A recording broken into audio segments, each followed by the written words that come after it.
Well, then let's dive into it. LSU falls 16-13 in overtime to Arkansas. They are now 4-6 on the season.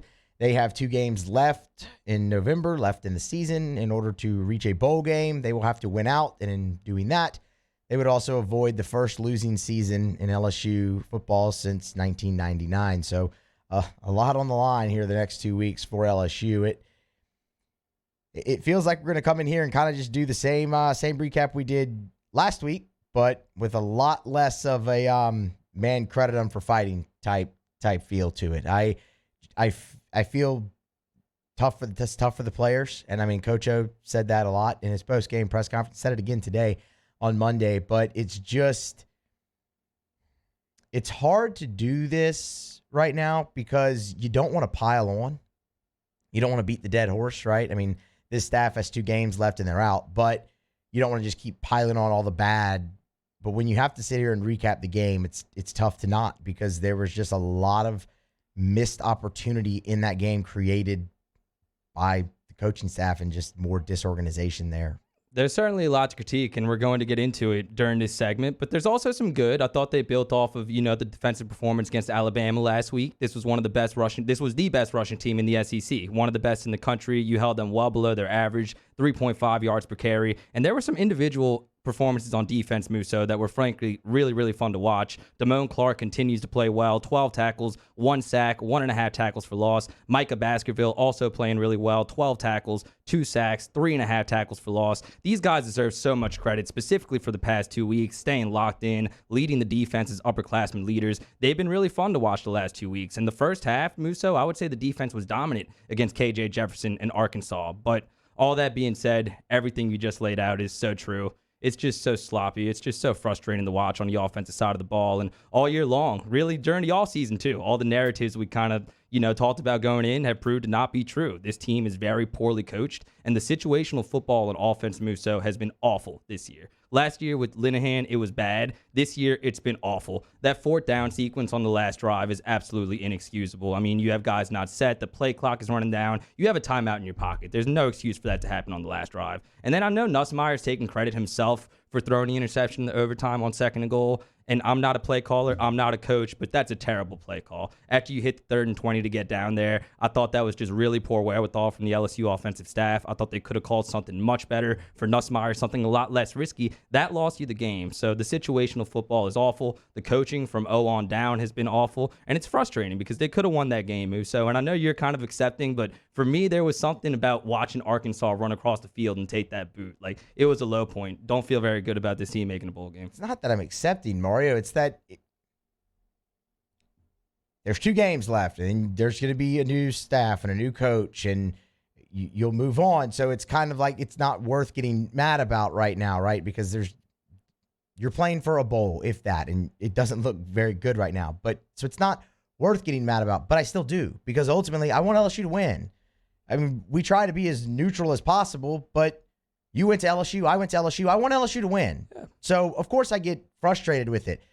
You talk about play calling. Well, what about the Wildcat? And why? Why? Just why? That's the only.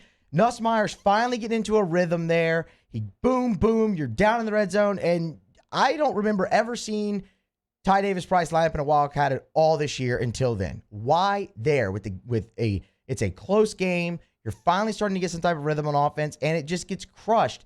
Why, when you bring in Garrett Nussmeier, is it just bombs away and there's no effort to get him eased into the game with some high percentage throws, a hitch route, a slant route, something? It just bombs away. And man, look, the play to Jack Besh was awesome. That was incredible. But you're going to get that, and you're going to get the interception at the end if he's a gunslinger. I thought Garrett brought in a nice energy to the team and to the stadium, but I just don't think he was put in a great position to succeed. Now, did he play great? No. Should he be the starter going forward? I'll say no. But I will say this. All week you heard flow of the game with the quarterbacks and who's got the hot hand. Then when you get to the game, that wasn't the case at all. Max Johnson got 2 series. That was it. So then just start Garrett Nussmeier because you wanted that to be his game. That's very clear. By all accounts from Coach O, Max took it great. So just start Garrett Nussmeier then. Why are we going through the charade of I don't know. I mean, that didn't make sense to me. So there was never an effort to ever put Max back in. So then just keep Garrett to start. That was dumb. I mean, I'm not sure how I feel about it yet, honestly, because I feel like Max Johnson definitely would have gave you a better chance to win that game just with how it went. But I do want to see a little bit more Garrett Nussmeier, Musso. And we talked about this off mic before the show. I feel like we learned very little, if anything at all, about Garrett Nussmeier because there were times where he looked like a freshman, including the 2 interceptions right in the coverage, which lost LSU the game. But he also flashed the potential. He had the rollout play, and he hit Jack Bash in the back of the end zone. And before we wrap up this segment, I had to talk about Jack Bash being a bright spot this season for LSU. I mean, this guy was going to go to Vanderbilt. Yeah. He was going to be a Vanderbilt Commodore. LSU watched his high school's films to try to get a look at Walker Howard. Then they noticed the tight end is pretty good, too. Maybe they should offer that guy. And they should be so glad that they did. He's going to be such a weapon for this team down the middle of the field when Keyshawn Butte gets back, when they finally figure out that wide receiver rotation, which has been all over the place this year, and it's kind of ticked me off. I'm very excited to watch Jack Bash for these last 2 games and going forward in his LSU career. Jack Bash has been the closest thing they've had to being able to replace Keyshawn Butte. And look, that's an incredibly difficult thing to do.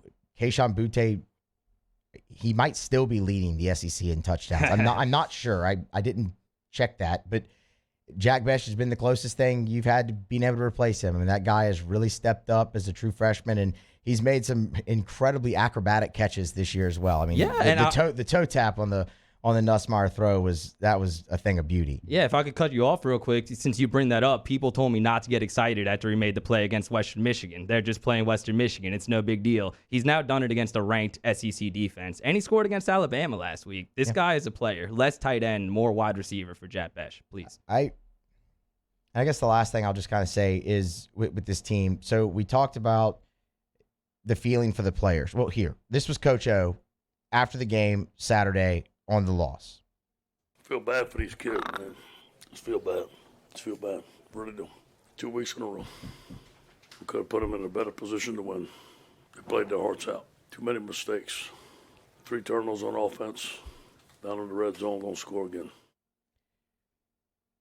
I feel bad for the players because you can clearly see that they are still trying and fighting and giving their all to win football games, whether that be for themselves, whether it be for LSU, whether it be for the fans, whether it be for the coaching staff, whether it be for a combination of all of it. They're still fighting tooth and nail for 60 minutes to win these games, and they're not being put in the best position to do so, and it has to feel like they're just running in place. And honestly, it has to feel like they've been doing that for a very long time. It's not, but especially, and I say it now, it's been, the spotlight's been shown on it more, especially since the announcement's been made that this staff is not returning. It's not because of that. Quite honestly, the program's been running in place since the end of 2019. It just has been, but it feels more evident. You can see it more tangibly now because of the situations that they're in, because you can see them giving so much effort when everyone's counting them out. But the mistakes that are being made around them, not by them, are costing their great effort. And that I don't like. That I feel really bad for them there. And you have to just feel stuck, I would imagine, if you're a player on this team right now. And again, I don't want to pile it on because there's 2 games left, but when you have to go through and rehash this game, it's hard to not pile it on. Yeah, you feel terrible for them, and that's just the on-field stuff. Imagine how awkward it has to be in that building, like knowing your coach is packing up his office, knowing a lot of your assistant coaches, position coaches are going to have to re-interview, reapply, hopefully get rehired for jobs. And you just do feel for these guys, especially during these heartbreaking losses. But one thing that I will say as we wrap up the segment, I really think Durante Jones has done a lot to kind of show off himself as a potential coach going forward, because now the last 2 weeks, look at what they've done. They held Alabama to under 30 points for the first time in forever. Like I said, Arkansas, primarily rushing team, one of the best rushing teams in the nation. All in all, you shut them down. You shut down their running game. And their one touchdown in the game was on a broken play where they could not get KJ Jefferson on the ground. And all the credit to KJ Jefferson, you could tell he was the more experienced quarterback and the best quarterback on the field. But LSU's defense did a lot of good 2 weeks in a row. And a lot of people are already giving a lot of props to Blake Baker and to Andre Carter. I think it's going to be really interesting to see kind of how people view Durante Jones. The LSU defense has done a phenomenal job, and they've done it in the face of injuries. Yes. I mean, that's the whole team really has. But the job that Dwight McLaughlin has done, I mean, that guy is going to be looked upon now as one of the best cornerbacks in the country next year, probably in the junior year, with a chance to really improve his draft stock. And Cam Lewis. Cam Lewis has had a really nice year. And I mean, we've talked about the strides that Cordell Flott has made this season already. But I mean, a guy like Dwight McLaughlin has really done a lot to elevate himself in the eyes of many. And he wasn't supposed to be in this role this year, but he has stepped up and done a phenomenal job for LSU there. And even Sony Fanua has done really well filling in for Mason Smith the past couple of weeks. You've seen him kind of all over the field. It hasn't been for a lack of effort. I mean, that's you can't deny that right now. The games are very watchable. They're going to go into this week against UL Monroe in a game they're most likely, probably, very likely going to win. And then you have Texas A&M the next week. Hopefully you can build up a little bit of momentum. Hopefully you can make that bowl game. Obviously that's enough motivation for this team to at least play hard. And I'll be honest with you, Musso, I'm more excited to watch this team for the next 2 weeks compared to maybe like a month ago. This team is at least playing hard. Yes, the coaching is really bad. The situational football is awful, but they've been fun to watch on defense. And some of these individual performances have been really good for the Tigers. So the next 2 weeks won't be too bad, at least for me, in terms of watching. Hopefully they can get at least two more victories here to round out the season and make a bowl game.